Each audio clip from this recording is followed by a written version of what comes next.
हरीश की एक पत्नी थी जो बहुत बोलती थी और वो उसके ज्यादा बोलने से बहुत परेशान था। हरीश को पता चला कि जंगल में एक महात्मा आए हुए हैं।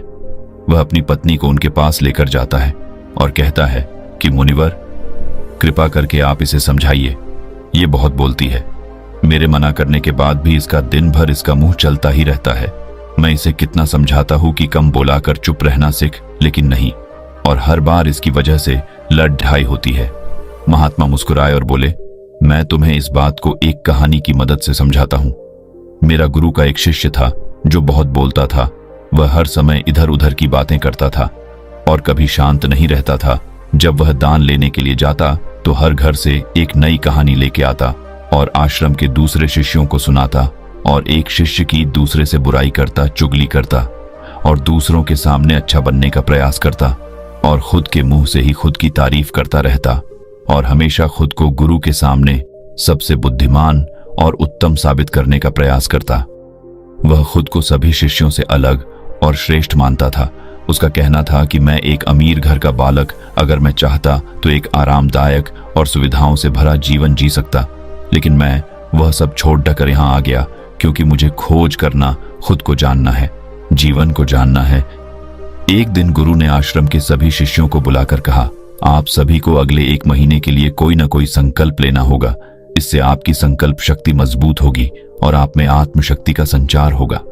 आप सभी अपने सामर्थ्य के अनुसार कोई भी संकल्प ले सकते हैं, और यदि 1 महीने से पूर्व आप में से जिसका भी संकल्प टूट जाएगा तो वह अपनी पुरानी दिनचर्या में वापस आ सकता है। सभी शिष्यों ने अपनी शक्ति के अनुसार संकल्प लिए और गुरु को अपने अपने संकल्प के बारे में बताकर वहां से चले गए। लेकिन वह शिष्य जो खुद को सबसे अलग दिखाना चाहता था, वह सीधे गुरु की कुटिया में पहुंच गया और बोला, मैं कोई छोटा मोटा संकल्प नहीं लेना चाहता, बल्कि खुद की ही जैसे एक और महान संकल्प लेना चाहता हूं। कृपया आप ही बताएं मुझे क्या संकल्प लेना चाहिए। उसकी यह बात सुनकर गुरु मुस्कुराए बोले, क्या तुम मेरे द्वारा दिए गए संकल्प को पूरा कर पाओगे? क्या तुम्हारे लिए उसे पूरा करना संभव होगा? शायद नहीं, वह तुम्हारे लिए संभव नहीं। तुम उसे पूरा नहीं कर पाओगे, इसीलिए तुम खुद ही कोई संकल्प ढूंढो। शिष्य ने कहा, नहीं गुरुदेव, आप जो भी संकल्प मुझे देंगे मैं जरूर उसे पूरा करूं। गुरु ने कहा, ठीक है, तो तुम अगले 1 महीने तक चुप रहो, मुंह से एक शब्द भी नहीं निकालोगे, यही है तुम्हारा संकल्प। शिष्य ने कहा, गुरुदेव, यह भी कोई संकल्प है? ये तो बहुत ही आसान है। आप कोई संकल्प दीजिए जो मेरी योग्यता के बराबर हो। गुरु ने कहा, पहले तो तुम इस संकल्प को तो पूरा करके दिखाओ। शिष्य ने गुरु की बात मान ली और वह उसी समय चुप हो गया और पलटकर कुटिया से बाहर चला गया। उसे चुप रहना बहुत आसान लग रहा था। उसने एक दिन तो जैसे तैसे चुप रहकर काट लिया, लेकिन दूसरे दिन से उसके मन में ना बोलने का बोझ बढ़ने लगा और तीसरे दिन उसे भारीपन महसूस होने लगा और चौथे दिन उसके अंदर एक अजीब सी बेचैनी होने लगी, क्योंकि आसपास आश्रम के सभी शिष्य एक दूसरे से बातें कर रहे थे। वह भी अपना पक्ष उनके सामने रखना चाहता था, उनकी बोलती बंद कर देना चाहता था, लेकिन उसका संकल्प उसके आ रहा था, इसीलिए वह पूरे दिन सिर्फ और आंखें बनाता। इसी तरीके से कुछ दिन और बीते और वह शिष्य बीमार पड़ गया। उसका सिर फटा जा रहा, उसका खाने पीने तक का मन नहीं था, वह सिर्फ बोलना चाहता था। वह गुरु के पास गया और उनके सामने बैठकर लिखकर उन्हें बताया, गुरुदेव, मैं बोलना चाहता हूँ, बिना बोले मुझे सांस नहीं आ रही है, मेरा दम घुटता जा रहा है, मैं अंदर ही अंदर पागल हुआ जा रहा हूँ, मैं क्या करूँ? संकल्प तो ड दूं क्या? ये पढ़कर गुरु मुस्कुराए और बोले, मैं संकल्प ढाने के लिए नहीं होते, लेकिन जो अपने संकल्प को पूरा कर लेता है वह अपनी आंतरिक शक्ति को बढ़ाता है, और जो अपनी आंतरिक शक्ति को बढ़ा लेता है वो समाज और जागृति की राह पर आगे बढ़ जाता है। संकल्प का लेना भी तुम्हारे हाथ में था और इसे तोड़ना भी तुम्हारे हाथ में है। तुम्हारे बहुत से भाई अपने संकल्प को तोड़कर अपनी पुरानी दिनचर्या पर वापस आ चुके हैं। अगर तुमसे नहीं हो पा रहा तो तुम भी संकल्प तोड़कर अपनी पुरानी दिनचर्या पर वापस जा सकते हो। लेकिन याद रहे, अगर आज तुम इस छोटे से संकल्प को नहीं संभाल पा रहे तो तुम अपनी बाकी की पूरी जिंदगी को कैसे संभाल सकोगे? बाकी फैसला पूरी तरह से तुम्हारे हाथों में है। गुरु की यह बात उस शिष्य के दिल में चोट कर गए। वो बिना कुछ बोले वहां से वापस चला गया और खुद को अपनी कुटिया में बंद कर वह केवल अपने जरूरी कामों के लिए ही कुटिया से बाहर निकलता, बाकी सारे समय कुटिया के अंदर ही बैठा रहा। 15 दिन बीत चुके थे और आश्रम के लगभग सभी शिष्यों का संकल्प अब तक टूट चुका था, लेकिन उसका संकल्प अभी भी जारी था। संकल्प लेने के बाद से अब तक उसने एक शब्द भी नहीं बोला। सारा आश्रम हैरान था कि इतना बोलने वाला इंसान चुप कैसे हो। 15 दिन बीतने के बाद वह दोबारा अपने गुरु के पास गया और लिखकर बताया है, गुरुदेव, मैं बाहर से तो चुप हूं, लेकिन मेरे भीतर बहुत सी आवाजें हैं, बहुत सी चीख पुकार और शिकायतें हैं। मैं अंदर ही अंदर बात करता रहता हूं। मेरा मन तरह तरह के प्रश्न पूछता है। मैं बाहर से जितना मोर, भीतर से उतने ही शोर शराबे से भरा। क्या इस तरह से मेरा संकल्प अभी भी है? गुरु ने कहा, हाँ, तुम्हारा संकल्प अभी भी जारी है, लेकिन जब तक लोगों की ये आवाजें तुम्हारे कानों में पड़ती रही, तुम्हारा मन बोलता रहेगा, क्योंकि इसे तो आदत है। तुम भले ही बाहर से चुप रहो, लेकिन तुम अंदर ही अंदर बोलते रहोगे। तुम्हें इन बातों से, इन आवाजों से दूर जाना चाहिए। शिष्य गुरु को प्रणाम कर वहां से चला जाता है और सुबह होते ही अपनी कुटिया छोड़ जंगल की तरफ चला जाता है। कई दिन बीत जाते, संकल्प का समय भी पूरा हो जाता है, लेकिन शिष्य लौटकर नहीं आया। आश्रम में सभी को डर था कि कहीं जंगली जानवर ने उसे खाना लिया हो। इस बीच उसे ढूंढने की बहुत कोशिश की गई, लेकिन वह कहीं नहीं मिला। गुरु भाइयों ने मान लिया था कि जंगली जानवरों ने उसे अपना शिकार बना लिया है, लेकिन गुरु को ऐसा नहीं लगता। एक दिन आश्रम का एक अन्य शिष्य गुरु के पास आया और बोला, गुरुदेव, हमारे उस अधिक बोलने वाले भाई के साथ क्या हुआ होगा? क्या जानवर ने उसे मार दिया होगा? गुरु ने कहा, हो सकता है कि जानवरों ने उसे अपना शिकार बना लिया हो, लेकिन उसके न लौटने की एक दूसरी वजह भी हो सकती है। शायद उसे वह मिल गया है जिसके लिए वह गया था। फिर शिष्य ने पूछा, गुरुदेव, क्या ज्यादा बोलना इतना हानिकारक होता है? गुरु ने बोला, कहा, इंसान के जीवन के बहुत सारे दुखों में से एक दुख यह भी है कि वह कभी चुप नहीं रह सकता, हमेशा कुछ ना कुछ बोलता ही रहता है। सिर्फ हमारे बोलने के कारण हमारे आधे से ज्यादा दुख पैदा होते हैं। हम में से कोई भी चुप नहीं रहना चाहता, हम बस सामने वाले को सुना देना चाहते हैं। जो भी हमारे मन में है सब निकालकर उसके मन में बैठा देना चाहते हैं, उसे समझा देना चाहते हैं कि देख, तू गलत है और मैं सही। इस तरीके से सुनने और सुनाने का यह काम जिंदगी भर चलता रहता है, लेकिन इस नासमझी में हम अपना समय, अपना जीवन, अपनी समझ और सबसे महत्वपूर्ण अवकीमती पल जो जिए जा सकते हैं, जिनको अनुभव किया जा सकता है, जिनमें आनंद को प्राप्त किया जा सकता है, यह सब खो देते हैं। लेकिन इसके बदले हमें मिलता क्या है? कुछ नहीं, सब व्यर्थ और बर्बाद हो जाता है। शिष्य ने पूछा, तो फिर इसका समाधान क्या है? गुरु ने कहा, पूरी जागरूकता के साथ अपने विचारों को देखना, यही एकमात्र तरीका है। सारी मानसिक समस्याओं का वर्तमान में रहकर चिंतन करना, पूरी जागरूकता के साथ अपना काम करना जिंदगी में चमत्कारिक बदलाव ला देता है। उसके बाद वह शिष्य गुरु से अपने प्रश्नों का उत्तर पाकर उनको प्रणाम करके वहां से चला गया। उस शिष्य को आश्रम छोड़ ढकर गए 3 महीने का समय बीत चुका था, लेकिन उसकी कोई खबर नहीं। अब तक तो सभी गुरु भाइयों ने भी उसके वापस लौटने की उम्मीद छोड़ी, लेकिन एक दिन वह आश्रम लौट आता है। लेकिन अब वह नहीं था जो यहां से गया था, वह कुछ और ही बनकर वापस आया था। उसके अंदर एक गजब का बदलाव महसूस किया जा सकता था। उसके चेहरे पर एक गजब का ठहराव और आंखों में बनी शांति थी।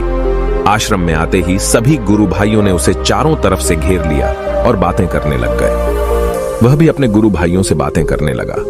उससे बात करने वाले सभी ने यह अनुभव किया कि अब वह पहले जैसा उतावला और बातूनी नहीं रह गया था। उसके मुंह से एक एक शब्द बहुत ही सुलझे हुए और मधुरता के साथ निकल रहे थे। थोड़ी देर तक गुरु भाइयों से बात करने के बाद वह सीधा गुरु की तरफ चला गया। उसने गुरु के चरण छुए और कहा, गुरुदेव, क्या मैं अब भी मौन हूं? क्या अब भी मेरा संकल्प जारी है? गुरु ने कुछ देर तक शिष्य की आंखों में बड़े ध्यान से देखा और कहा, हां, तुम अब भी मौन हो। तुम्हारे मुंह से एक भी शब्द निकल नहीं रहा और तुम्हारा संकल्प अभी भी जारी है। शिष्य ने कहा, गुरुदेव, जब मैं आश्रम से गया तो मैं मुंह से तो चुप था, लेकिन मेरे अंदर बहुत सी आवाजें थीं। मन में बहुत से प्रश्न थे और वह बंद नहीं हो रहे थे, तो मैं जंगल में चला गया, इस उम्मीद से कि वहां मुझे शांति मिलेगी और मेरे मन की बकबक कम हो जाएगी। लेकिन मैं जितना एकांत में जाता गया, मेरे अंदर की आवाज उतनी ही तेज होती गई। मेरे भीतर की पुरानी से पुरानी आवाज मुझे सुनाई देने लगी। तब जाकर मैंने महसूस किया कि मैं कितना गलत कर रहा था। जब मैं अपने परिवार वालों, दोस्तों को और गुरु भाइयों को बुरा भला कहता था तो उस समय मुझे लगता था कि मैं सही कह रहा हूं। जब मैं गुरु भाइयों की एक दूसरे से चुगली करता था और उनका मजाक बनाता, तब भी मुझे यही लगता था कि मैं उनसे बेहतर हूं और मैं सही कर रहा हूं। लेकिन उस दिन मैंने पहली बार महसूस किया कि मैं कितना गलत बोलता था। काफी दिनों तक ये आवाजें, ये शिकायतें मेरे अंदर चलती रही, लेकिन धीरे धीरे करके एक दिन ये सारी आवाजें मेरे अंदर से समाप्त हो गई। अब मैं भीतर से भी मौन हो गया। उस घने जंगल में बाहर से कोई बोलने वाला था नहीं और भीतर कोई आवाज बची ही नहीं थी, और मैं उस दिन पहली बार मौन का सही अर्थ समझा। मेरे चारों तरफ बहुत शांति थी। हालांकि अभी भी कुछ आवाजें आ रही थीं जो पहले भी आती थीं, लेकिन मैं उन्हें सुन नहीं पाता था। पर अब वह सभी आवाजें मुझे स्पष्ट रूप से सुनाई दे रही थीं। हवा के चलने की आवाज, चिड़ियों के चहकने की आवाज और पानी के बहने की आवाज। ये सभी आवाजें मैंने पहली बार पूरे होशपूर्वक सुनी। अपने चारों तरफ इतनी शांति मैंने पहले कभी महसूस नहीं की थी। तो इस शांति को भंग करने के लिए मैंने पहली बार अपने मुंह से कोई शब्द निकाला। मैं चिल्लाया, हे ईश्वर, ये कैसी शांति है? सभी कुछ इतना शांत क्यों है? ऐसा क्या हो गया? लेकिन मेरे चिल्लाने के बाद भी शांति भंग नहीं हुई। सब कुछ पहले जितना ही शांत था, बाहर भी और भीतर भी। हे गुरुदेव, मैंने अपने गुरु भाइयों से बात की, मैंने आपसे बात की। मैं बोल रहा हूं, मैं चल रहा हूं, मैं सब कुछ देख रहा हूं, लेकिन मैं अपने भीतर एकदम एकांत में हूं, मौन में हूं, भीड़ में होता हूं, तब भी भीतर से अकेला एकांत में होता हूं। जब मैं खुद में भी शोर करना चाहता हूं, तब भी एकांत में ही होता हूं। अब सब दिखाई पड़ने लगा है, सब सुनाई पड़ने लगा है। गुरु ने कहा, जब तक हम बाहर की तरफ बोलते रहेंगे, भीतर अशांति ही रहेगी। लेकिन जिस दिन हम भीतर की तरफ मुड़ जाएंगे, तब हमारे मुंह से कुछ भी निकलेगा, हम शांत ही रहेंगे। दुनिया में जितनी भी बुराइयां हैं, ज्यादातर हमारे बोलने से ही उत्पन्न होती है, क्योंकि हम चुप रहना नहीं चाहते। हम जितनी जरूरत है उससे कहीं ज्यादा बोलते हैं। हम सामने वाले को सुनना नहीं चाहते, बल्कि उसकी बोलती बंद कर देना चाहते हैं। उसे समझा देना चाहते हैं कि मैं कौन हूं, मैं क्या कर सकता हूं, और यही हमारी जिंदगी का मकसद बनकर रह जाता है। हमारी सारी ऊर्जा व्यर्थ के बोलने में बर्बाद होती रहती है। ऐसे ही समाज में लोगों का जीवन दुखों से भर जाता है, जो हमेशा एक दूसरे को सुनाने में लगे रहते हैं। कभी एक दूसरे को सुनना नहीं चाहते, समझना नहीं चाहते, और चुप रहना तो उन्होंने कभी सीखा ही नहीं, क्योंकि चुप रहना उन्हें छोटा महसूस करवाता है। दुनिया की सभी लड़ाइयों का कारण हमारा बोलना ही है। इसलिए हमें सिर्फ उतना ही बोलना चाहिए जितना जरूरी हो, क्योंकि व्यर्थ का बोलना ऊर्जा को नष्ट करना है, और यह बोलना ही हमें कभी अपने भीतर की ओर लौटने नहीं देता, क्योंकि यह हमें बाहर की ओर खींच कर रखता है, और बाहर है ही क्या इस संसार के अलावा। लेकिन अगर अपने भीतर के संसार की ओर मोड़ना है, तो इस मुंह को बंद ही रखना चाहिए। इसीलिए जितने भी बुद्ध हुए, आत्मज्ञानी हुए, वह सभी एकांत की ओर भागे, ताकि उन्हें ज्यादा न बोलना पड़े, ज्यादा सुनना न पड़े। वह एकांत में रहे और शांत रहे, इसीलिए आसानी से भीतर की यात्रा कर पाए। लेकिन अगर कोई चाहे तो इस संसार में रहकर भी एकांत में रह सकता है, शांत रह सकता है। लेकिन इसके लिए उन्हें अपनी ऊर्जा बचानी होगी, जिसे वह अब तक अपने व्यर्थ के शब्दों में बर्बाद कर रहे थे। दोस्तों, इस कहानी की सीख यही है कि व्यर्थ का बोलना ऊर्जा को नष्ट करना है। ज्यादा और व्यर्थ बोलना ही हमें अपने भीतर की ओर लौटने नहीं देता, क्योंकि यह हमें बाहर की ओर झुकाए रखता है, और जिन्हें भीतर की यात्रा करनी है, उन्हें अपने मुंह को बंद ही रखना चाहिए। मुझे उम्मीद है कि आपको यह कहानी पसंद आई होगी और काफी कुछ सीखने को मिला होगा। कहानी के बारे में अपने विचार आप हमें नीचे कमेंट बॉक्स में कमेंट करके बता सकते हैं। बाकी अगर ये कहानी आपको अच्छी लगी हो तो इस वीडियो को लाइक करें, और ऐसी और कहानी सुनने के लिए यूट्यूब चैनल को सब्सक्राइब करें। तब तक मिलते हैं हम आपसे ऐसी ही एक और प्रेरणादायक कहानी के साथ अगले दिन। धन्यवाद।